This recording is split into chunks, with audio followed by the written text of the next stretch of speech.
So let's start with the introduction. So my name is Stephane Boyera, I'm Program Manager of the Web Foundation. And I will give you a quick overview on the new foundation. So let's start with a short history. So this year we celebrated the 20th anniversary of the web. So in 20 years, the change has been incredible. So we moved from one user team to 1.7 billion.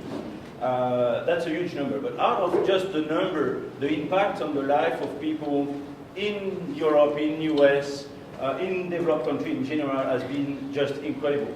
It completely changed the way people work, they meet, they even shop their daily food, the way they move, they live, and so on. So that's been really a huge impact. But the potential is even far greater. For instance, there is a huge potential of the web in solving some of the most pressing challenges of the society, and particularly play a role in the development. So the web could be a solution to provide life-critical services to people living in underprivileged communities, in rural areas, in developing countries, bridging all the issues of the lack of physical facilities, bringing education where there is no school, bringing banking service where there is no bank, and so on. So that's a huge opportunity to really improve people's life in underprivileged communities. It's also a great opportunity in terms of business. Entrepreneurs, there are in this room lots of entrepreneurs. You all know the power of the web to develop your business, reach your customers, at the same time also create jobs and get a stream of revenue and provide services to those who need them. And the last point I wanted to make on this potential is also the potential to improve the society at large and to improve, for instance, the relationship between government and their constituency, being sure that all the voice of all the people are heard, that citizens can be part of defining their own society, and so that all government and big institutions are working in a transparent way. So that's a huge potential. Unfortunately, that's only a potential. That's not yet reality. And one of the reasons is this map. As of today, there is maximum 25% of the world which is using the web. And as you see, all the green part, most of people living in developing countries, and particularly at the bottom of the pyramid, are not yet able to benefit from the knowledge society, to benefit from the web, and this is only potential. Fortunately, the landscape of internet in general are completely changed in the last 3 or 4 years. And there have been one of the major revolutions is around mobile. So as of today, we have about 4.7, that's the last number, 4.7 billion of mobile subscribers in the world. And now you all know here in this room that all villages have now phones. Even lots of families have phones, or at least they have access to a phone in their neighborhood. So this is a great opportunity. So the mobile phone, you also know that you start from very low-end phone to smartphones. The trend is pretty clear. For instance, last year, 1.15 billion of mobile phone has been sold in the world, and almost all, 92% of them had a mobile browser. What is even more important, we don't have to wait for the next generation. We don't have to wait for the next wave. All the mobile phone today has some minimal capabilities to interact with web content. This is about SMS, this is about mobile applications, and there are other technology, of course. But clearly, mobile phones have the potential today to be a platform for using and accessing services on the web. Just at the backbone level also. You also know here how things are changing. Fiber optics are coming. Sea cables have arrived a few weeks ago. So 3G deployments. All countries in Africa are now experiencing 3G deployment. So clearly there is a device in the pocket of people. There are backbone capacities developing a lot. So all our objective within the Web Foundation is to try to see the number of web users following the curve of the improvement of the infrastructure.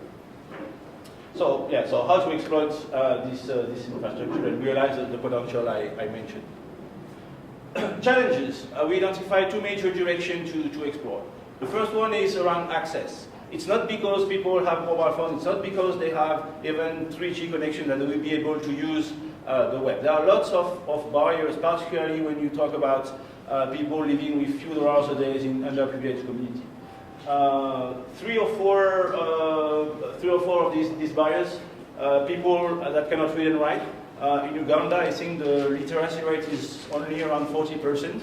So that means that for now, even if you give everything for free, you even give computers or whatever to people, they will not be able to use any services that will exist because they cannot read or write. 60% of the country will not be able to use that. People speaking languages that are not existing on the web, people without experience to search, find, and use the content, and etc. So that's what we call the barrier access challenges. Other series of challenges is around content. So far, there are, last year, Google estimated 1 trillion of documents on the web. But a vast majority of these documents has been developed by Westerners for mostly Westerners. What's really critical, what's really important is that people really develop what's meaningful for them, for their family, for their community, and really extend the frontier of the web to put content that are useful for them. So that's the major challenges. Locally relevant information and, as I say, social-oriented services. So what are our plans? So let's talk about the access. So here, it's clearly it's a global actions at the community level, at the web level. We have to really bridge the technology gap, and for tomorrow to have guidelines to, for instance, help those who want to develop services to make them accessible for people that cannot read and write. It's essential to have more languages. We have been working since 15 years on ensuring that the web could support all the language of the world. But it's a next step to now put this new language in the picture. They are not yet existing. Trying also to increase the access for people with disabilities. We're just coming out of Kenya. In Kenya, there are 3% of the population that are suffering from visual impairment. So it's critical that developers, people that developing contents, know how to do it in a way so that people using screen readers, for instance, can have access to the information. So that's a world program. That's the community, the web community at large that need to bridge this technology gap. Now, more on the content side. So how can we do to ensure that more content are coming in? So it's, of course, lots of people are using this term, but all the point is to empower people, to enable them to really develop content, information, and services on the platform that is, particularly on the platform that is relevant to the country. So how can we disseminate more information on how to make voice services, how to make mobile web services? Those are critical technology to really reach the maximum number of people.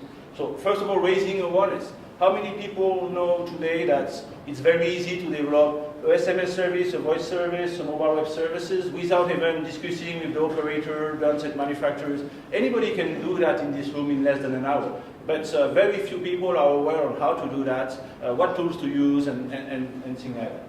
Building capacities. It's essential if we really believe that, for instance, mobile is the future computer of Africa, to develop curriculum on mobile technologies, to let people know how to exploit the potential of the platform, and also use it.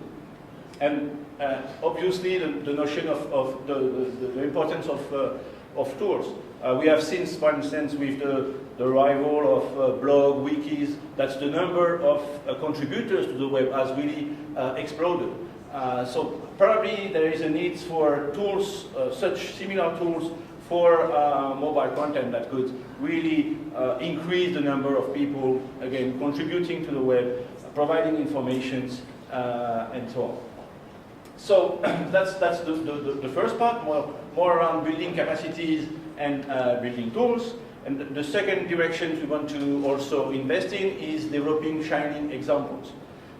For instance, how many times in your life have you heard about the stories of fishermen in Kerala that's using mobile to increase their income? That's a story that's go around all over the world. And you see market information system developing again in many, many countries. That's one example, but there's not that much example. So our idea is to really explore the domains that are still don't have similar shining example.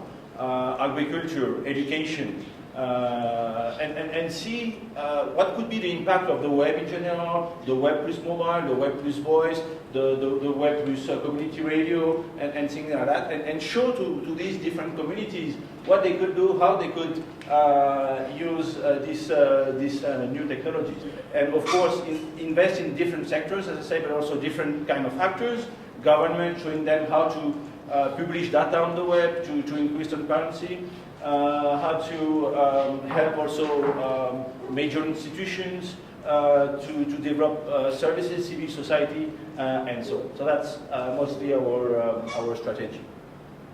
Quickly, the first two projects we are launching to give you an idea. The first one is in West Africa. It's called Web Alliance for Rebuilding in Africa. It's starting from grassroots initiatives around new agricultural techniques. And why we're investing in this project? Because farmers, rural farmers, they are most of the time illiterate, and they can teach really new techniques that could really improve their life, increase their income, increase their production. And that's, for instance, this guy invented a new techniques, and we really want to help him to more widespread this information. Among the topics we want to also explore is how the web and community radio can work together. For now, it's more or less two separate worlds. Community radio is a critical media for many rural areas. I don't specifically know in Uganda, but at least in West Africa, that's really a media that is very important. And how can we transform this media to come from just a broadcasting direction to something where people can provide feedback and can have an impact on the program that are broadcasted because they are able to interact with the radio. So that's a very quick introduction. The second project is more focusing on empowering youth. It's a partnership with the Center for Digital Inclusion in Brazil.